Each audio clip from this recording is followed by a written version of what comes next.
जी बिल्कुल ईद अज दूजा दिहाड़ है तो ईद दी खुशियां नूं दुबाला करने वास्ते लोग जिहड़े ने अपनी फैमिली दे नाल कोई पार्कां दा रुख कर रहे हैं, कोई जनाब जी नहरां दा रुख कर रहे हैं, कोई अपनी फैमिली नूं होटलों जाके खाने खुआ के ते इस खुशियां नूं दुबाला कर रहे हैं ते इस ईद नूं इंजॉय कर रहे हैं। मैं जिस जगह ते मौजूद हाँ ये हैड कादराबाद का इलाका है। हैड कादराबाद के मेरे इस इलाके के गिरदो नवाज दे विच ऐसा कोई जिहड़ा काबले जिक्र जिहड़ा कोई पार्क तो नहीं है, लेकिन यह इलाका जिहड़ा बड़ा ही पुरफजा है तो बड़ा खुशियां नूं दुबाला करने वाला है। लोग अपनी फैमिलियां नूं लिया के ते इस ईद दे नाल इस मौसम नूं भी इंजॉय कर रहे हैं। मेरे नाल कुछ फैमिली मौजूद है, वो इस मौसम नूं किस तरह इंजॉय कर रहे हैं तो ईद दी खुशियां दुबाला किवें कर रहे हैं, उन्हां नाल गल करने आ।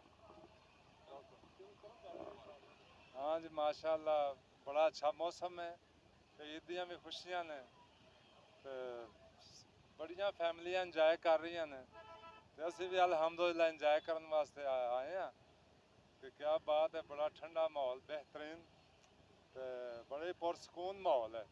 अपनी फैमिली दे नाल खाना शाने का प्लान इत्थे भी है, खाना खा के आयो? खाने का प्लान बना रहे हैं हाली, बना रहे हैं इंशाल्लाह इत्थे ही खाना खावांगे, सब कुछ इंजॉय करांगे जी।